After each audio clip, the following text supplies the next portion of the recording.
Estamos começando a primeira quarta-feira desse novo trimestre, né? E se você não tinha até pouco tempo atrás essa lição, esse guia de estudo, você precisa estar ligado que toda quarta-feira existe o que a gente chama de hipertexto, que é uma palavra onde você deve puxar outras palavras para ter uma compreensão assim um pouco melhor do tema que a gente está trazendo. Como é que é isso, pastor? Vou te explicar. Olha só, aqui está trazendo assim a palavra referencial, né, como palavra central. E a partir disso, eles puxaram a palavra modelo, segurança, nível, paradigma, direção. E com essas palavras, assim, as ideias principais do tema, elas ficam mais fixas na tua mente. Ontem a gente falou a respeito dessa ideia da contracultura.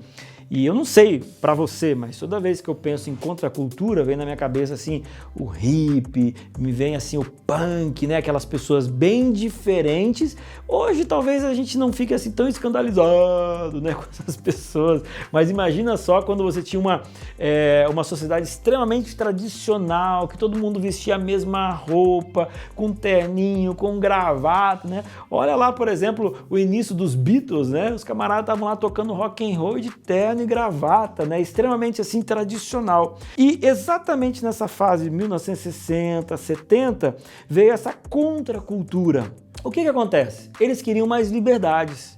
E essa contracultura ela ficou conhecida como aqueles que questionavam valores até aquele momento que eram momentos inquestionáveis. Questionar é um problema? Perguntar é ruim? Tentar encontrar a razão disso é negativo? Não.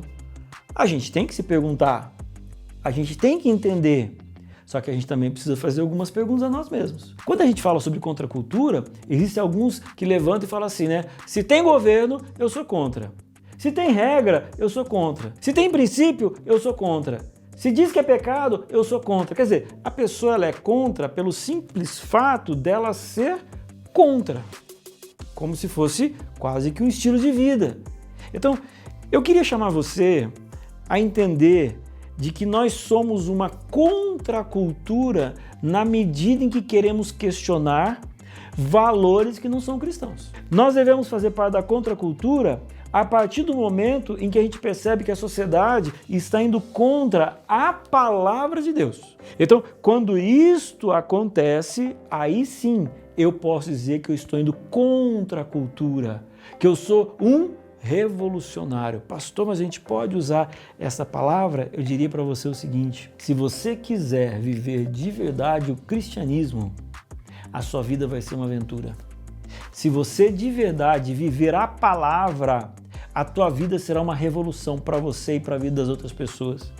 E se você quiser viver o evangelho, no mundo que nós vivemos, você vai com certeza viver na contramão. Mas a contramão do mundo é a mão de Deus.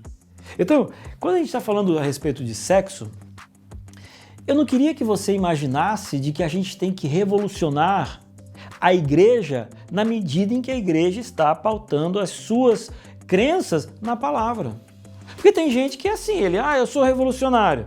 Mas como é que é? Eu quero criar uma revolução do que não é princípio na Bíblia ou na igreja que está vivendo os princípios? Não, a gente tem que imaginar que eu estou neste mundo para viver os princípios da Bíblia e ser uma contracultura à medida em que a cultura não aceita ou simplesmente desdenha aquilo que Deus quer. Ou seja, eu estou do lado de cá e não do lado de lá. Jesus, quando esteve nessa terra, ele realmente causou uma grande revolução social no seu tempo. Grande revolução social. E você e eu, como discípulos, estamos chamados também a viver essa revolução. E vou te dizer uma coisa, a revolução de Jesus foi ele viver em essência e em palavra, a palavra de Deus. E quando ele viveu assim, ele fez diferença na sociedade. Eu te chamo a ser um revolucionário da bandeira de Jesus Cristo.